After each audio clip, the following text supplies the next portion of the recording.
Hello welcome back बच्चों, मैं सुनील पांडे आप सबको अपने चैनल पांडे सर की क्लास में बहुत बहुत स्वागत करता हूं। आज हम लोग पढ़ने जा रहे हैं कक्षा 6 की गणित लेसन 12.1 बीज गणित। तो आइए शुरू करते हैं। और जैसा कि हम लोग देख रहे हैं, इस एक्सरसाइज में निम्नलिखित सवाल दिए गए हैं जिन्हें कि हम एक एक कर हल करेंगे। तो पहला नंबर सवाल है, तीलियों से निम्न प्रतिरूप बनाने के लिए आवश्यक तीलियों की संख्या के लिए नियम ज्ञात कीजिए। नियम लिखने के लिए चर का प्रयोग कीजिए। तो जैसा कि ये नंबर में सवाल है, अक्षर यू का लिखने के लिए हमें तीलियों के रूप में कितने तीली का प्रयोग करना पड़ेगा। तो आइए देखते हैं। एक, आप यहां पर प्रतिरूप को ध्यान से देखिए। 1, 2 और 3। तो अक्षर यू को लिखने के लिए हमें 3 तीलियों का जरूरत पड़ेगा। तो हम इसे के नियम को लिखने के लिए हमें लिखना होगा 3 गुना n। n का मतलब है नंबर ऑफ u। n की जितनी संख्या होगी, u की जितनी संख्या हमें लिखनी होगी वह हम लिखेंगे और उसे 3 से गुना कर देंगे। तो u को बनाने के लिए हमें 3 तीलियों की जरूरत होती है। मतलब हुआ 3 गुना n बराबर 3n। बी नंबर में है z। तो z को लिखने के लिए हमें जो तीलियों की संख्या होगी वह आप यहां z पर ध्यान से देखें। 1, 2 और 3। तो z को लिखने के लिए भी हमें 3 तीलियों की आवश्यकता होगी। तो हम इसे लिखेंगे 3 गुना n। n यहाँ पर चर है। जितने नंबर ऑफ z हमें लिखना होगा उतने 3 तीलियों की आवश्यकता होगी। तो हम इसे लिख सकते हैं 3n। यहाँ पर आप n की जगह a, b, c, x, y, z कुछ भी ले सकते हैं चर। सी नंबर में है, अक्षर बी को लिखने के लिए कितने तीलियों की आवश्यकता होगी। तो आइए देखते हैं। आप ध्यान से देखें बी पर। 1, 2, 3, 4, 5 और 6। तो बी को लिखने के लिए हमें 6 तीलियों की आवश्यकता होगी। तो हम इसे लिखेंगे 6 गुना n। n जो है वह चर है। इसकी जगह आप A B C X Y Z कुछ भी ले सकते हैं। यह आप पे निर्भर करता है। हमने n लिया है, मतलब 6n। डी नंबर में है s। तो देखते हैं s को लिखने के लिए कितने तीलियों की आवश्यकता है। 1, 2, 3, 4, 5। तो हम यहां लिख सकते हैं 5 गुना n नंबर ऑफ s। तो 5 गुना n हुए 5n। ई नंबर में है अक्षर ए का। तो ए के लिए हम देखते हैं कितनी तीलियां जरूरत पड़ेंगी। 1, 2, 3, 4, 5, 6। तो ए लिखने के लिए हमें 6 तीलियों की आवश्यकता पड़ी। तो हम इसे लिखेंगे 6 गुना n नंबर ऑफ ए। तो ये हुए 6n।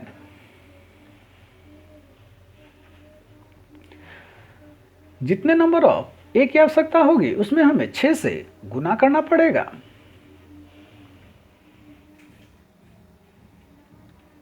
दूसरा सवाल है, गणतंत्र दिवस पर बच्चे सामूहिक ड्रिल का प्रदर्शन कर रहे हैं। एक पंक्ति में 10 बच्चे हैं। यदि पंक्तियों की संख्या ज्ञात हो तो बच्चों की संख्या प्राप्त करने के लिए क्या नियम है? यहां पर ब्रैकेट में दिया हुआ है पंक्तियों की संख्या के लिए आप चर a का प्रयोग कीजिए। तो आइए देखते हैं। ये बच्चों की एक लाइन अथवा पंक्ति है जिसमें 10 बच्चे हैं।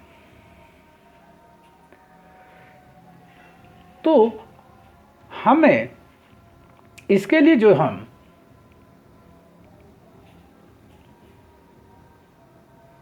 नियम लिखेंगे वह होगा 10 गुना a। यहां हमने चर a का प्रयोग किया है क्योंकि सवाल में दिए गए हैं कि हमें a का प्रयोग करना है।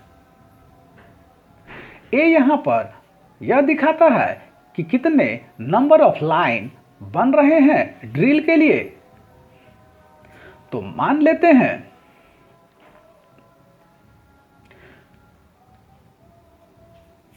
कि यहां पर 2 लाइन है, तो 10 गुना a की जगह हम लिखेंगे 2, तो यह हुए 20 बच्चे।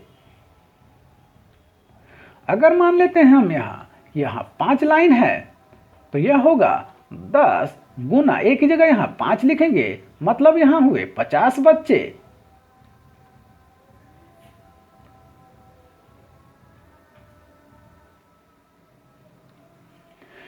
तीसरा नंबर सवाल है, एक टोकरी में 60 केले हैं। आप टोकरियों की संख्या के पदों में केले की कुल संख्या को किस प्रकार लिखेंगे?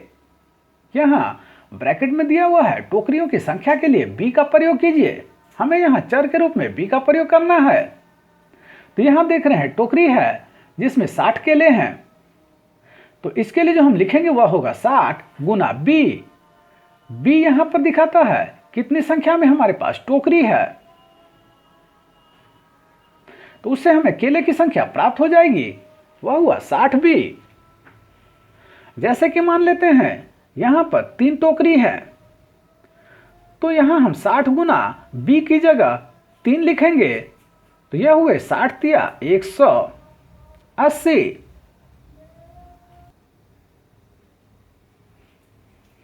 तो 180 केले। अगला सवाल है चौथे नंबर का। रानी अपनी कक्षा में प्रत्येक विद्यार्थी को जन्मदिन के उपलक्ष्य पर 2-2 टॉफियां बांटती हैं। विद्यार्थियों की संख्या ज्ञात होने पर क्या आप कुल टॉफियों की संख्या के लिए सूत्र बता सकते हैं? ब्रैकेट में दिया हुआ है विद्यार्थियों की संख्या के लिए आप m का प्रयोग कीजिए। तो जैसा कि हम यहां देख रहे हैं, रानी एक बच्चे को 2 टॉफी देती है।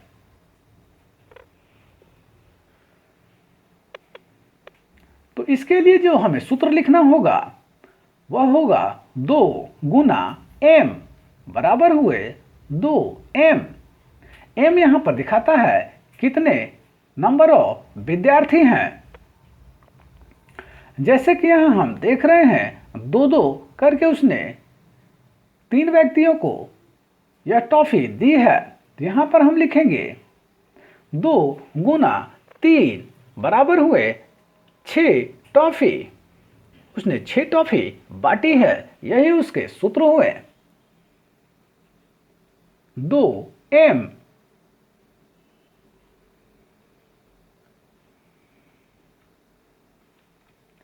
पांचवें नंबर का सवाल है, सीमा गुड़िया की बड़ी बहन है। सीमा गुड़िया से 5 वर्ष बड़ी है, तो ए नंबर में सीमा की आयु गुड़िया की आयु के पदों में लिखिए। तो जैसा कि हम देख रहे हैं कि सीमा जो है गुड़िया की बड़ी बहन है और वह उससे 5 वर्ष बड़ी है। तो हम यहां लिखेंगे सीमा की आयु बराबर गुड़िया की आयु प्लस 5 वर्ष।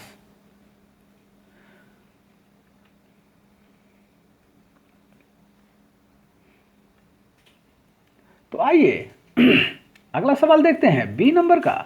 जब गुड़िया की आयु x वर्ष है तो सीमा की आयु बताइए।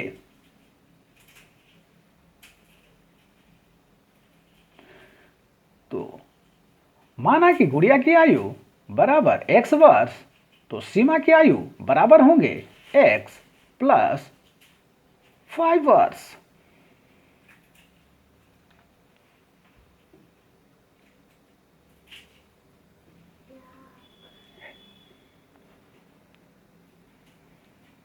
अगला सवाल है 6ठे नंबर का। अमरूद की बड़ी टोकरियों में से छोटी टोकरियों में अमरूद को रखा जाना है। जब एक बड़ी टोकरी को खाली किया जाता है तो उसके अमरूदों से 3 छोटी टोकरियां भर जाती हैं और फिर भी 25 अमरूद शेष रह जाता है। यदि एक छोटी टोकरी में अमरूदों की संख्या को x लिया जाए तो एक बड़ी टोकरी में अमरूदों की संख्या क्या होगी? तो माना कि एक छोटी टोकरी में अमरूदों की संख्या बराबर x, तो 3 छोटी टोकरी भरने के बाद शेष बचे अमरूद की संख्या बराबर होंगे 25। तो एक बड़ी टोकरी में अमरूद की संख्या हो गई 3x प्लस 25।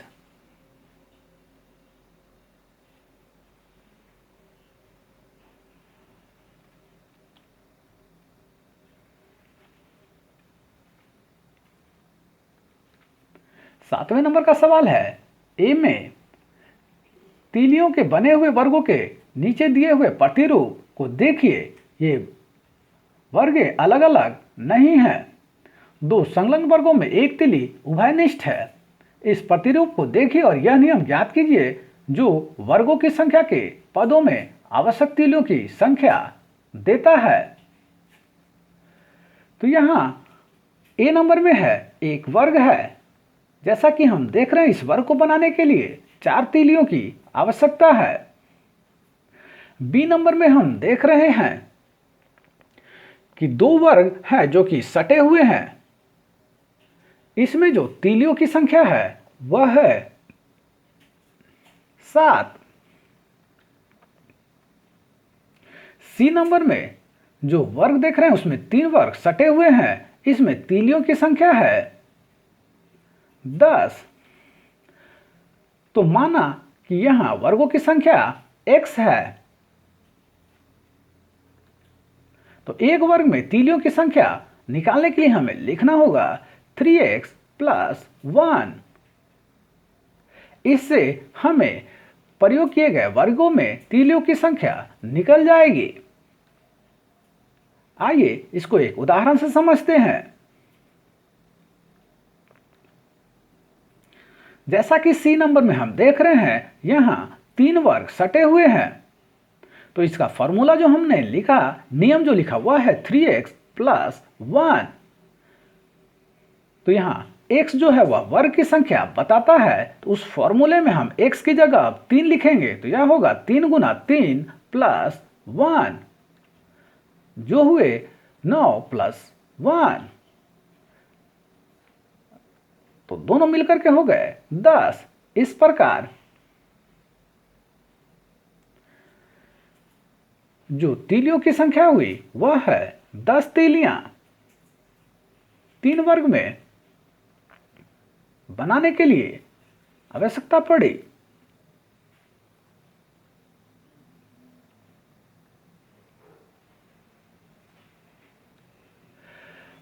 बी नंबर का सवाल है तीलियों से बने त्रिभुज का एक प्रतिरूप दर्शाया रही है। व्यापक नियम ज्ञात कीजिए जो त्रिभुज की संख्या के पदों में आवश्यक तीलियों की संख्या देता है। जैसा कि यहां हम ए नंबर में देख रहे हैं एक त्रिभुज में 3 तीलियों की आवश्यकता है। 2 त्रिभुज को बनाने में 5 तीलियों की आवश्यकता है। सी नंबर में जो है 3 त्रिभुज है और इसको बनाने के लिए हमें 7 तीलियों की आवश्यकता हो रही है। इसी प्रकार डी नंबर में जो है 4 त्रिभुज है। इसको बनाने के लिए हमें जो तीलियों की आवश्यकता है वह है 9 तीलियां। तो इसके लिए जो हमें नियम लिखना होगा वह है कि माना त्रिभुज की संख्या बराबर x, तो एक त्रिभुज में तीलियों की संख्या बराबर 2x प्लस 1। यहां पर x जो है वह हमें त्रिभुज की संख्या बता रहा है। आइए इसको एक उदाहरण से समझते हैं। जैसा कि हम सी नंबर में देख रहे हैं कि 3 त्रिभुज सटे हुए हैं, तो इसके लिए जो फॉर्मूला हमने यूज किया अथवा नियम जो है वह है 2x + 1। हम यहाँ पर x की जगह अब 3 लिखेंगे क्योंकि 3 त्रिभुज है सी नंबर में, तो हुआ 2 गुना 3 + 1 जो कि हुए 6 + 1 बराबर हुए 7। मतलब 7 तीलियों की आवश्यकता होगी 3 त्रिभुज को बनाने के लिए।